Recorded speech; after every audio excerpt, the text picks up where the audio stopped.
Congratulations on a great tenure. So my first question is, what is the best thing to have happened in this Virat Kohli Ravi Shastri era? It could be result, development, or anything you wish to answer.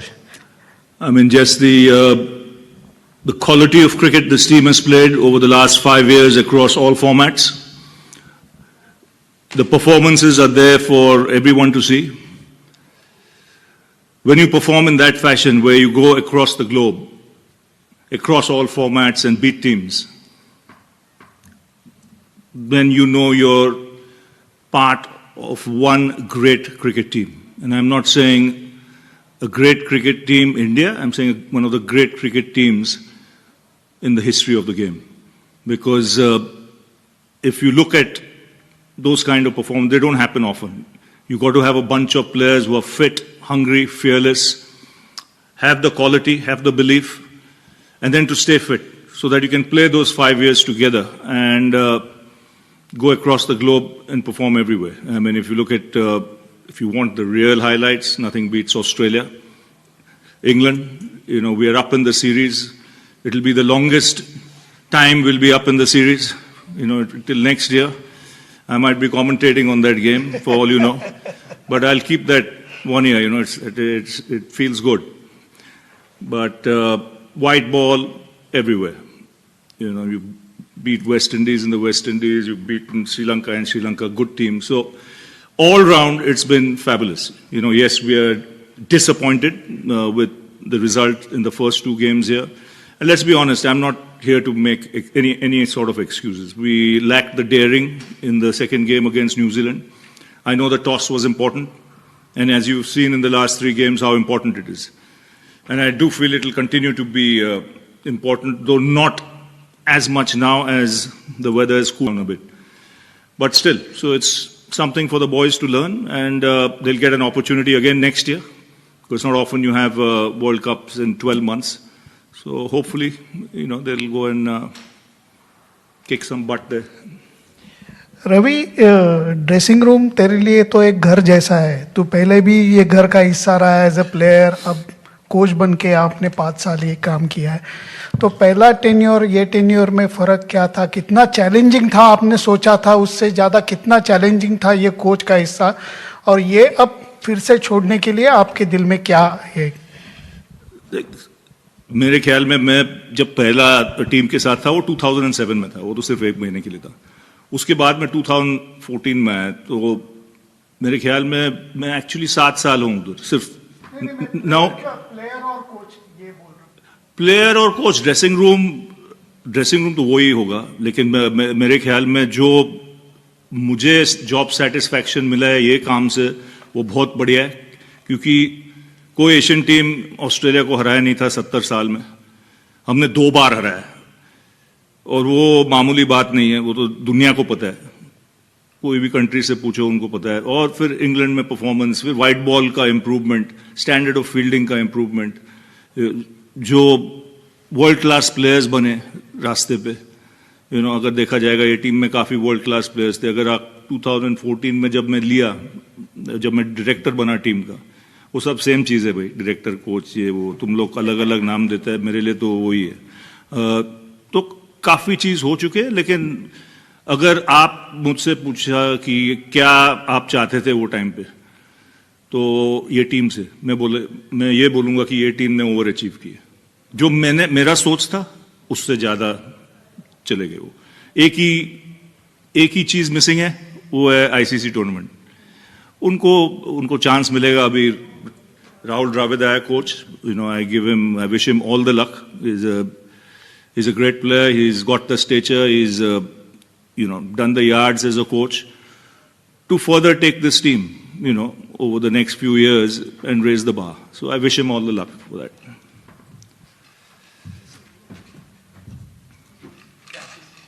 Hi, Coach.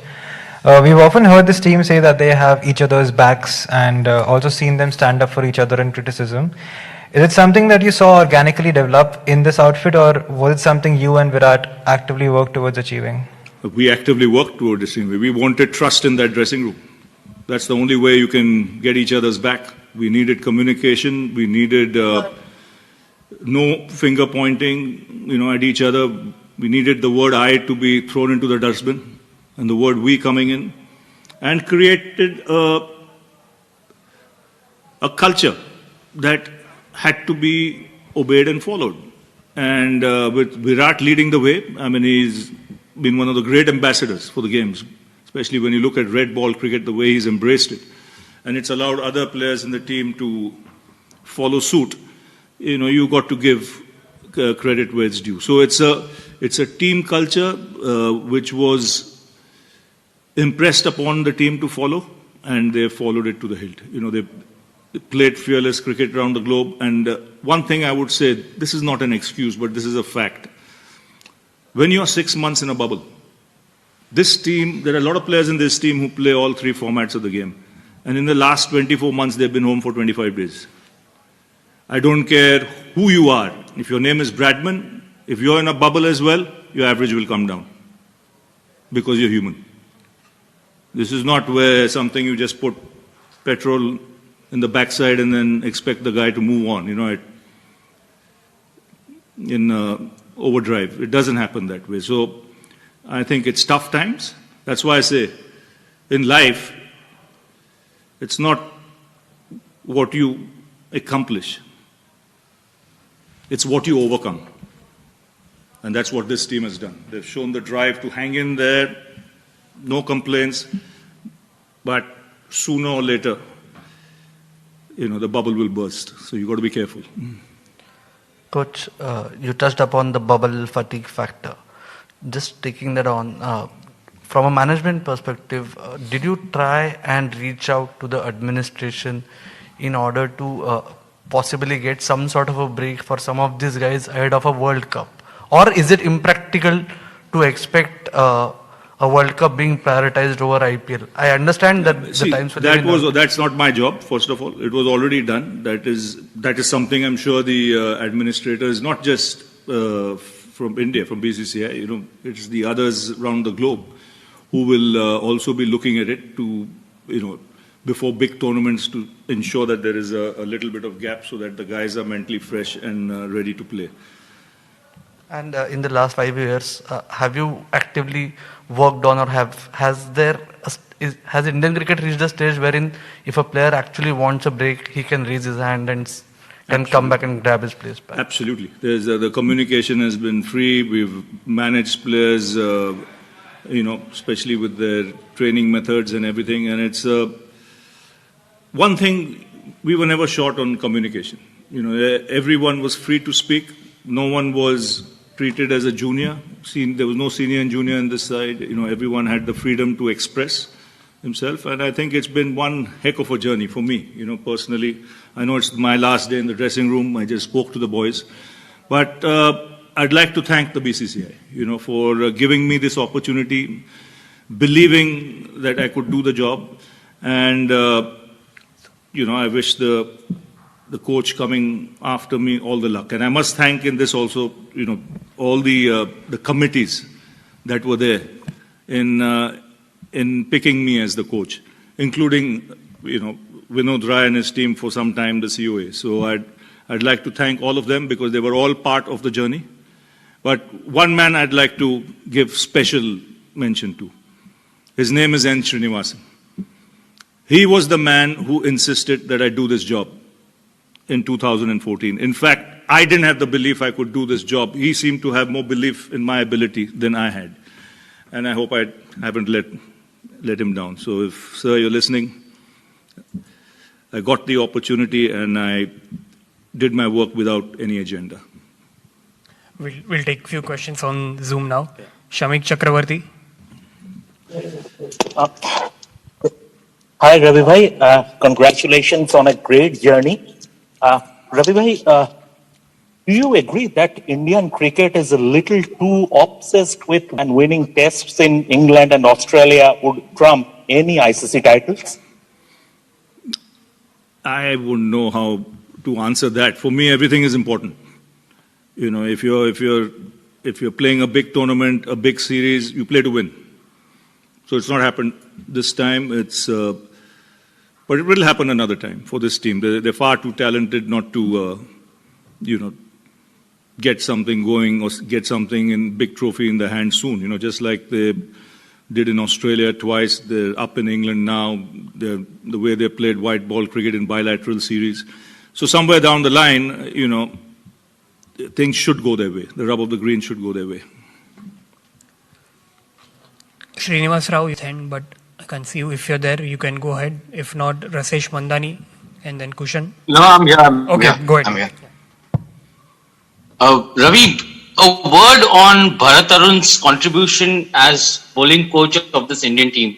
What we have seen post 2018 since the tour of South Africa, and the kind of bowling unit that this team has, you know, kind of gone on to put in place, arguably the best in the world. Fine is probably one of the, you know, bowling attacks that India has seen.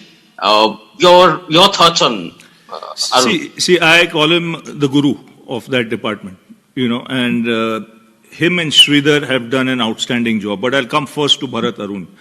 You know, he's been in the coaching space for almost 20 years now, if not more. And not only that, he's coached a lot of coaches.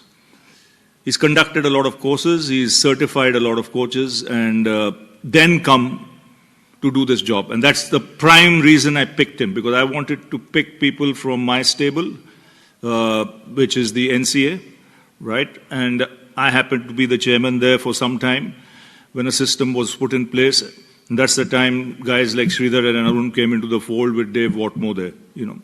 And his, I think, biggest plus point is his ability to communicate with the bowlers. He will not change anyone's technique for the sake of it unless he has a solution or unless he explains to the guy why he should do it. No, for the sake of doing it, he won't.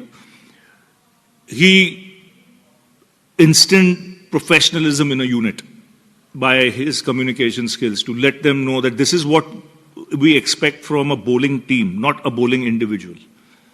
Now, that is not easy. So that is something specific that he did. He ensured that that happened. And then I'll go to Sridhar, who I think is one of the best fielding coaches in the world. You know, he is outstanding. All I had to tell him was, I want this to be one of the best Indian fielding sides ever. That was my diktat to him, and I said in every match I want to see the bar raised. There was no messing around. It had to be done. And similarly with Arun, as far as professionalism came to bowling as a unit. It took time, but it happened. Hence the results.